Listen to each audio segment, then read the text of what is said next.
Hola, hola, hola, ¿se escucha? Bueno, feliz sábado para todos. La verdad que una alegría de poder estar acá con todos mis hermanos. Agradezco siempre la invitación de toda la iglesia, ¿no?, por estar acá.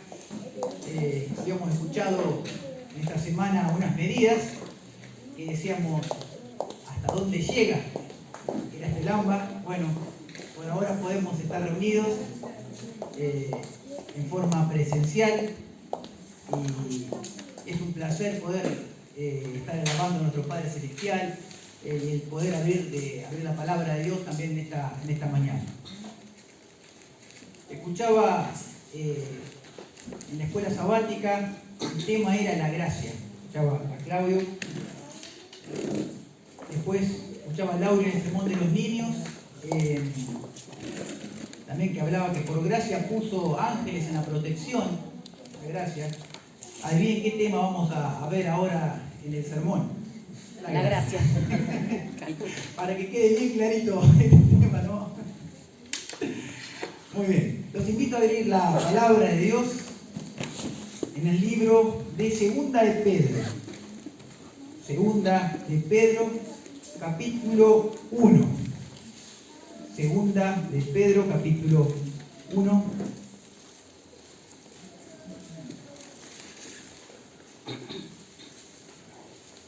Versículos 19. Segunda de Pedro, capítulo 1, versículo 19. Nos dice así: además tenemos la palabra profética aún más segura, a la que hacéis bien en estar atentos, como a una antorcha que alumbra en lugar oscuro, hasta que el día esclarezca y el lucero de la mañana salga en vuestro corazón. Queridos hermanos y amigos, el Señor Jesús nos habla de un mundo oscuro. Nos habla de un mundo tenebroso, lleno de tinieblas, pero también nos dice que existe una antorcha que es capaz de iluminar nuestro camino y nuestro destino. Y en esta mañana voy a hablar del propósito de Dios con las Sagradas Escrituras y por qué Dios habría de inspirar a un grupo de hombres y mujeres a quien confió su palabra. Y por qué nosotros recibimos la palabra de Dios como una herencia. Y para tocar este tema es importante ir al jardín del Edén. Cuando Dios creó al ser humano, Dios se deleitaba en hablar con él. Y podía hablar ahí cara a cara, persona a persona, como nosotros estamos hablando hoy en esta mañana. Así hablaban, imagínense, así hablaban Adán y Eva con Dios, ahí en el jardín del Edén, ese lugar perfecto, armonioso. Así hablaban con Dios. Y eso es lo que más se deleita el Señor, en hablar cara a cara con sus hijos, de tener comunión con ellos.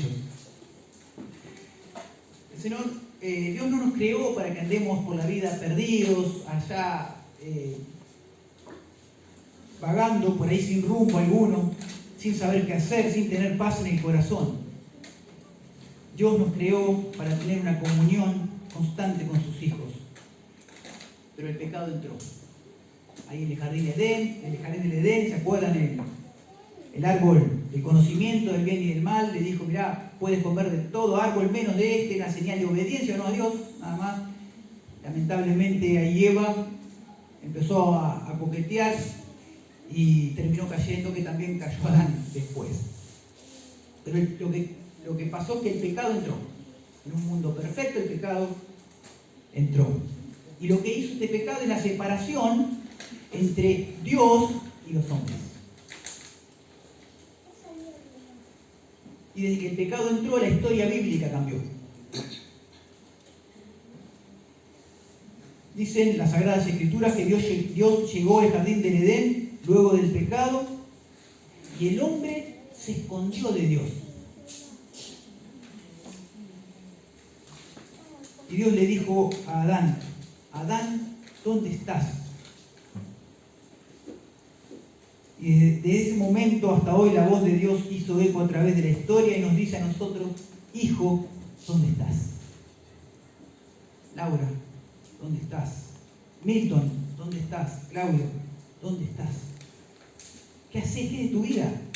¿Qué se deleita en tener la comunión? Siempre, a pesar de la desobediencia, Él estuvo ahí, buscando enseguida para solucionar el problema ese de la comunión. No es que se alejó. Y en ese momento, a pesar del pecado, todavía podían escuchar la voz de Dios, Adán y Eva. Pero la historia continuó en el tiempo, después de ese evento, y el hombre siguió hundiéndose en el pecado, hasta que en un momento tuvo miedo hasta de escuchar la voz de Dios. ¿Se acuerdan ahí en el monte Sinaí? Cuando Dios quería hablar con su pueblo y su pueblo ahí estaba aterrorizado, ¿a quién llamó? Moisés. A Moisés. Y le dijo: todo lo que Dios quiera decirnos al pueblo, que te lo diga a ti. Y vos después nos contás a nosotros, porque tenemos miedo. Qué tragedia, hermano.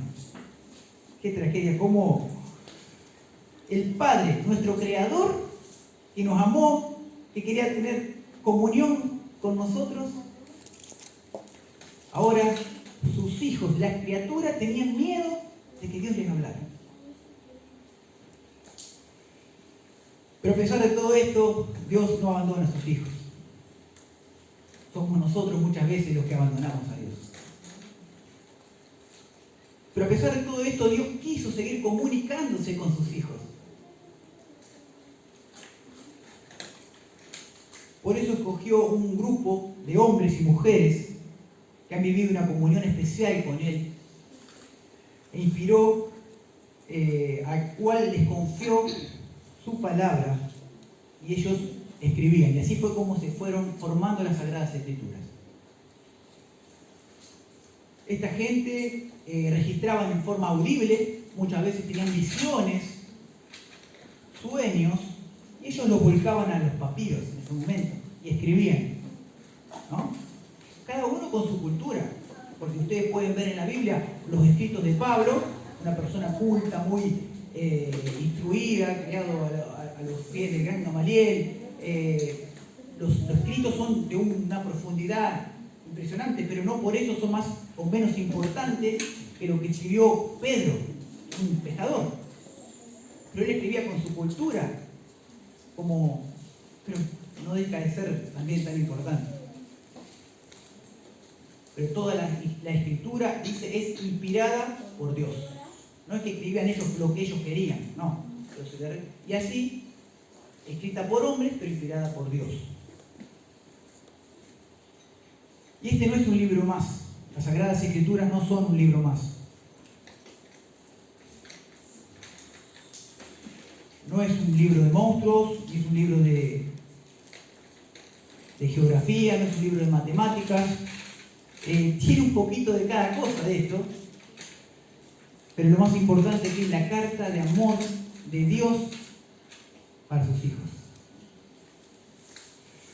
Y ahora viene Pedro, en el versículo que acabamos de leer, y dice: hermanos, hacemos bien en estar atentos en la palabra profética, que es una antorcha que alumbra en lugares oscuros. Qué interesante, ¿no? Amigos, hoy en día los seres humanos no saben en muchos casos dónde ir. No saben qué hacer. El otro día estaba leyendo en Brasil una nota, ahí en la ciudad de El Salvador, en la montaña del Alto Peñorín. Hay huecos ahí en las montañas, ¿no? Y la gente va a la medianoche. Me llama la atención porque mete los autos ahí en los huecos. Estamos hablando de gente de 4x4, no es que sea gente que no tiene ni idea, gente culta, autos de alta gama, como se le dice hoy, ahí adentro, de todo, profesionales en muchos casos, y se meten en las famosas macumbas brasileras. matan gallinas negras, se manchan con sangre, matan cabras, todas ceremonias. Y contaba el periodista, ¿no?, que hacía la nota, que le preguntaban a esas personas: ¿y vos qué hace acá? ¿Cómo un tipo que por la vida vos lo ves? ¿Y qué hace acá? Dice que no saben lo que hacen, es que no le encuentran sentido de la vida, que su vida es oscura, que la familia está destrozada, que problemas, que tienen un vacío. Muchos decían que tienen un vacío que no lo podían cubrir y que no tenían paz. Esas son las cosas que destacaba de esa nota. Otras personas corren desesperados a los astros, dice que no salen de sus casas, eso es sin leer el horóscopo. Hoy en día en internet, ¿no?, mucha gente va, el horóscopo, no saben, sin leer lo que los astros tienen para su vida, son esclavos de un sistema. Miedos de vivir, miedo de tomar sus propias decisiones, no tienen su propia voluntad, y su vida depende de las estrellas. Pero es una manera desesperada del ser humano de buscar. Está buscando algo. Vieron a veces que hay personas que dicen: mira lo que hace, está buscando, está en una iglesia, es importante porque está buscando, esté donde esté. Cuando está buscando lo espiritual, eso es bueno. No el tema de los astros, ¿no? Otros con problemas familiares, endeudados hasta los dientes, y como no pueden pagar sus deudas, se echan al abandono. Entran en vicios, alcohol, drogas, queriendo anestesiar un poquito la vida que les toca vivir, ¿no? Que quieren tapar con algo. Pero es otra de las formas desesperadas del hombre, del ser humano, hombre y mujer, buscar, tapar algo de la vida de lo que les está pasando. Otros se hunden en medios de filosofías políticas, otros entran en terreno del racionalismo, y otros se preocupan solamente de amasar fortunas, trabajando como locos, pensando que la solución en sus problemas está solo en el dinero. En fin, el hombre es consciente de su delicada situación. El hombre sufre, se entristece, pasa pruebas, no tiene paz, no encuentra la salida, pero muchos son conscientes del problema. Y en ese momento, ¿ustedes creen que Dios va a abandonar a los hijos en una situación así? No, al contrario, es donde más los busca. Yo puedo estar esta mañana predicando para alguien que está por tomar o quiere tomar una decisión en su vida para cambiar su presente y seguramente su futuro. Yo no sé lo que cada uno está viviendo. Sí sé que estamos en una pandemia terrible y puede ser muy difícil para muchos. Quiero decirte que no necesitas consultar los astros, porque Dios inspiró a hombres santos que nos dejó su santa palabra, y que Dios murió por vos y por mí, cargando los pecados que podamos tener. Y siempre nos da un punto de partida, y que está en un grito desesperado: hijo mío, ¿dónde estás? ¿Para dónde vas? ¿Por qué corres? Dios no quiere que vivamos confundidos y que vivamos en una oscuridad. Y acá nos dejó la antorcha, que es para iluminar nuestro camino. Pero esta antorcha no tiene valor si está guardada en la biblioteca. No tiene valor, por más que tenga la mejor linterna del mundo, que ha ido a la montaña, pero si no tiene pilas.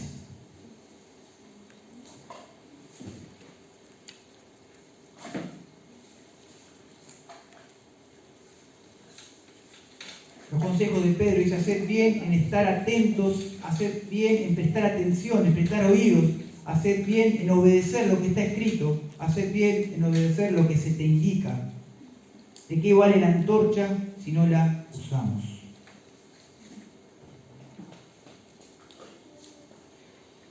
A muchos que hoy estamos acá lo he visto por primera vez. Puede ser que capaz que están estudiando la palabra hace un tiempito. Yo no lo sé.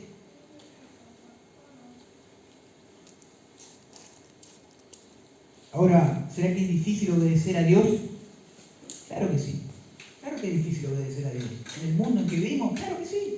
No nos tiene que dar vergüenza decir eso. Porque volvemos al jardín del Edén. Desde que el pecado entró al mundo somos seres con naturaleza pecaminosa. Y esta naturaleza huye de Dios. A veces no tenemos ganas de estudiar la Biblia. Por más que sepamos que tenemos que estudiar la Biblia.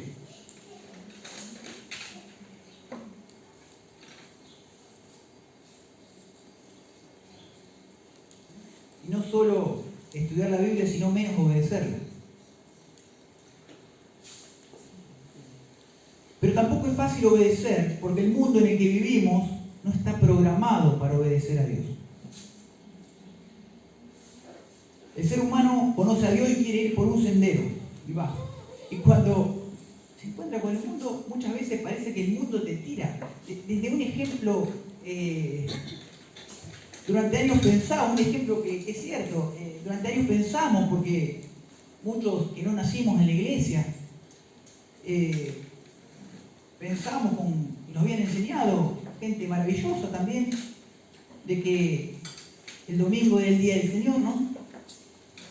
Y encontraste la palabra de Dios y viste la verdad del sábado. Y hoy el mundo, siempre nos enseñaron que empezamos a trabajar un lunes para terminar un sábado y descansar el domingo, pero ahora te encontrás con la palabra de Dios y te dicen: no, empezar el domingo, terminar el viernes y descansar el sábado. O sea, el mundo no está preparado para, además de todo esto, una situación, ¿no?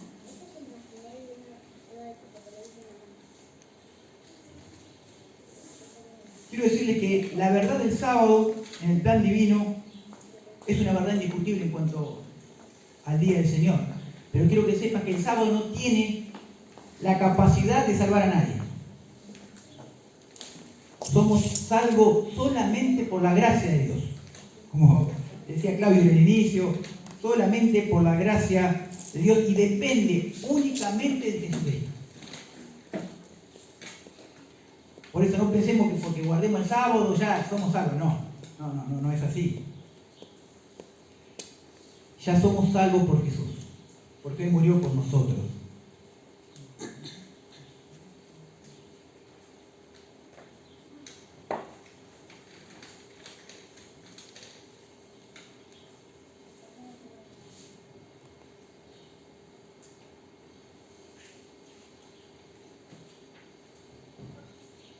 Ahora, Pedro dice que hay que estar atentos a la palabra profética.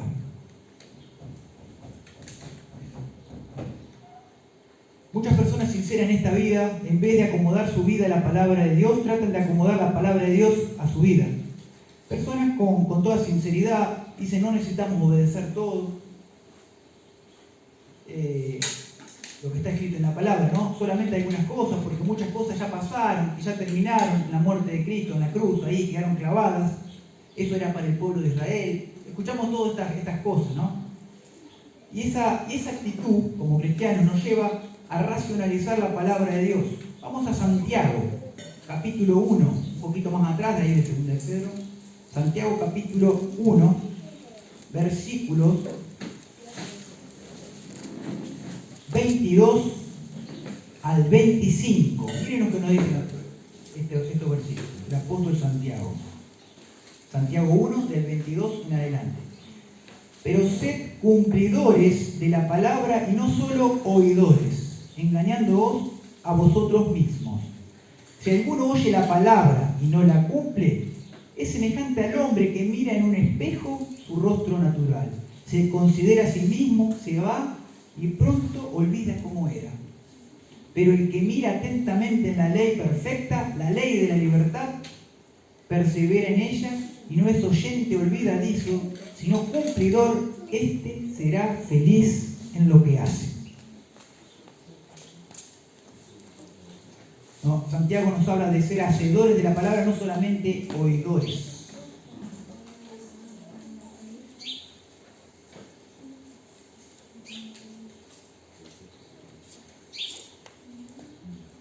Muchas veces hay personas sinceras que piensan que la ley de Dios está en el corazón de la Biblia, ya no tiene valor. Los 10 mandamientos también los llaman la ley de la libertad. ¿Se acuerdan que es lo que acabamos de ver?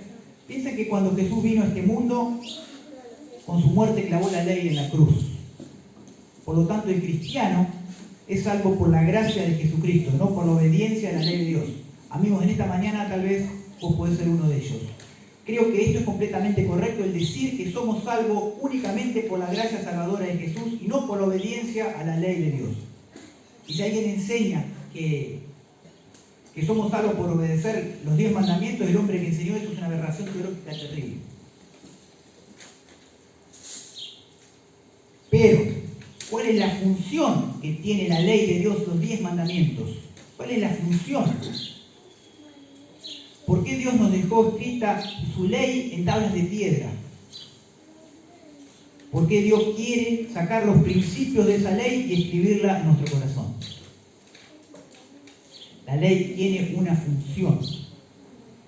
Y vamos a hacer una ilustración esta mañana. Le voy a invitar a Juan y a Bauti y cuál es la función de la ley. A Juan y a Bauti que puedan pasar aquí adelante. Muy bien. Muy bien. Acá tenemos, damos vuelta para allá, miramos, acá tenemos barro, ¿no? Barro, tierra con agua, barro. Podemos estar de acuerdo que el barro representa el pecado. El pecado que es una ilustración que la aprendí de inmersión desde no hace mucho que estoy en la iglesia, 2006 más o menos, me quedó muy grabado en ese momento. Y entendí que el barro representa el pecado, que ensucia mi vida, me hace triste, ¿no? Después tenemos agua cristalina, el agua que limpia, el agua que calma la sed del ser humano, ¿no? Barro y agua. Y acá podemos decir que el barro representa el pecado, el agua representa la gracia salvadora de Jesucristo, ¿no? La gracia. Y por otro lado, tenemos un espejo. Un espejo en la cual Santiago, ahí acabamos de leer, pero vamos a leer nuevamente, Santiago 1:23, dice: si alguno oye la palabra y no la cumple, semejante al hombre que mira en un espejo su rostro natural. Es el espejo que representa, Santiago dice que representa la ley de Dios, los 10 mandamientos, ¿no? Muy bien, dicho esto, tenemos todos los elementos. Yo soy el ser humano, ando por la vida y me topé con el pecado, ¿no? Me ensucio con la vida de pecado. La vida me ensucia. El pecado es triste, te deja muchas veces ridículo, ¿no? Pero el pecado es así. Al ser humano andamos por la vida, le traemos dolor a nuestras familias, a nuestros amigos, actuamos de forma equivocada en muchas cosas, ¿no? Así es el pecado, y muchas veces no queremos reconocerlo, pensamos y decimos: wow, yo la sé toda, ando por la vida, pero ando sufriendo por ahí, quiero engañar a muchos, por ahí engaño a muchos, pero en el fondo uno sabe, el pecado es esto en la vida, ensucia, lastima, entristece a la familia, entristece a uno mismo. Bien, ahora resulta que me encuentro, Jesús dice que me ama, y un día por la vida me encuentro con la palabra de Dios. Entonces empiezo a estudiar la palabra de Dios, ¿no? Empiezo a estudiar la palabra de Dios y ahí encuentro, voy a pedir acá, veo si me puede tener el espejo. Me encuentro con la palabra de Dios y me doy cuenta que en el centro de la Biblia, de la palabra de Dios, veo y me encuentro con la ley de Dios, el espejo que dice Santiago. Y yo me miro en el espejo y digo, mirá, me doy cuenta, qué ridículo que estoy, ¿no? En el pecado. Esto es lo que hace la ley de Dios, los 10 mandamientos, ¿no? Me doy cuenta, me muestra mi propia realidad, en dónde estoy. Esa es la función de la ley de Dios, ¿no? Entonces digo, bueno, encontré la ley de Dios, me doy cuenta que yo no sé que adulterar es malo si no me dice la ley de Dios, no adulterarás. Yo no sé que codiciar es malo si me dice no codiciarás. Ahora me doy cuenta y digo, no, me tengo que limpiarme. Entonces, ¿qué voy a hacer? Es correcto que diga, bueno, si la ley me salva, voy a guardar los 10 mandamientos. Voy a guardar los 10 mandamientos para salvarme. ¿Esa es la ley? ¿La ley me limpia? ¿Cumple la función de limpiarme la ley? No. Porque si yo quiero salvarme guardando los 10 mandamientos, voy a terminar más sucio todavía. La ley tiene una función de mostrarme mi realidad, mi triste realidad de pecador. Y cuando me veo, digo, no, yo necesito limpiarme, pero no con la ley.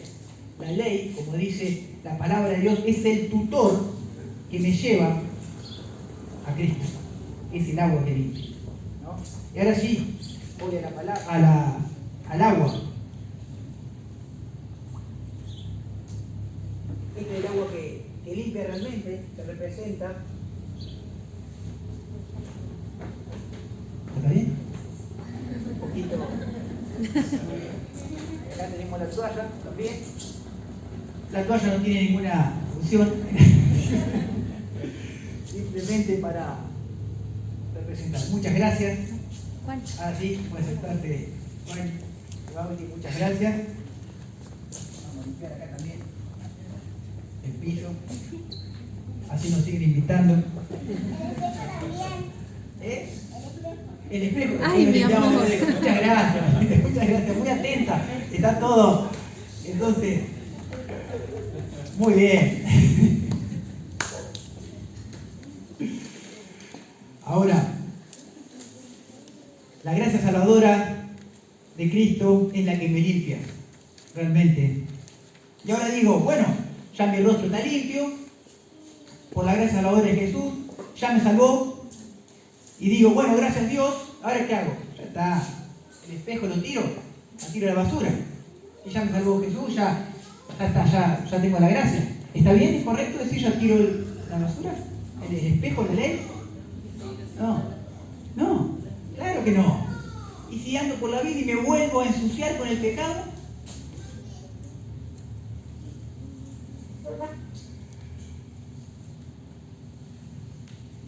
¿entendemos para qué? ¿Cuál es la función de la ley de Dios?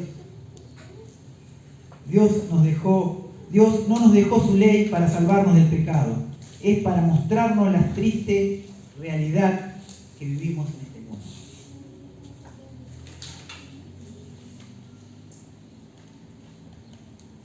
Quiero cerrar con una frase que también me pareció muy importante. No somos salvos por guardar los mandamientos. Ya somos salvos. ¿Por qué? Porque Cristo murió por vos y por mí. Por eso somos salvos. Entonces por gracia, entonces sos salvo por gracia. Ahora, cuando me doy cuenta de lo que Cristo hizo por vos y por mí, que murió, cargó todos los pecados y resucitó al tercer día, cuando me doy cuenta de eso, me doy cuenta del amor, la carta de amor que nos dejó, y conozco que quiere que nos vaya bien, que Él sufre cuando nos alejamos, que Él sufre cuando nos desviamos. Y me doy cuenta de lo que hizo Jesús por nosotros. Y ahí me enamoro cada vez más de Él, pasando tiempo en comunión con Él, trabajando para su obra. Entonces, guardo los mandamientos, ¿no? Es consecuencia del amar a Cristo. No guardo los mandamientos para ser salvo. Es distinto el camino. Amo a Cristo. Y porque amo a Cristo, guardo su ley. Es consecuencia. Porque yo paso tiempo con Jesús, yo no voy a robar, y yo paso tiempo con Jesús, no voy a codiciar. En fin, no sé si se entiende. Es consecuencia y surge solo. Surge. Surge en la vida. No es que yo tengo que hacer un esfuerzo. Y si hay algo que reconozco que no, Señor, ayúdame acá. Hay algo que no estoy reflejando tu carácter, ¿no? Pedírselo, hablar con él como un amigo, porque es lo que él quiere de nosotros, volver al plan inicial, ¿no? ¿Se acuerdan que el pecado separó a Adán y Eva? Bueno, ahora Él nos sigue a todos lados y quiere que pasemos y que estemos en comunión con Él. Yo no sé cómo cada uno está en esta mañana, como siempre, los mensajes que uno prepara siempre son para mí en primer lugar, y lo importante es que podamos entender, ¿no?, que somos salvos por la gracia. La ley es importante, claro que es importante. ¿Tiene una función? Claro que la tiene, y es mostrarme mi triste realidad para llevarme al que me puede salvar, que es solo Jesucristo, ¿no? En esta mañana Dios quiere que podamos tomar esa decisión por Jesús, que si nos toca quedarnos adentro nuevamente en la pandemia, no sabemos qué va a pasar, pero lo importante es que en el día a día, cada decisión mínima que tengamos, estemos tomados de la mano de Él, ¿no? Él no nos va a fallar, quiere que nos vaya bien y quiere lo mejor, y quiere abrazarnos a todos en el reino de los cielos. Igual Dios quiere que estemos todos acá, que estemos todos abrazándonos en el reino de los cielos, que podamos alabar a nuestro Dios el Salvador, ¿no? Dios los bendiga a todos.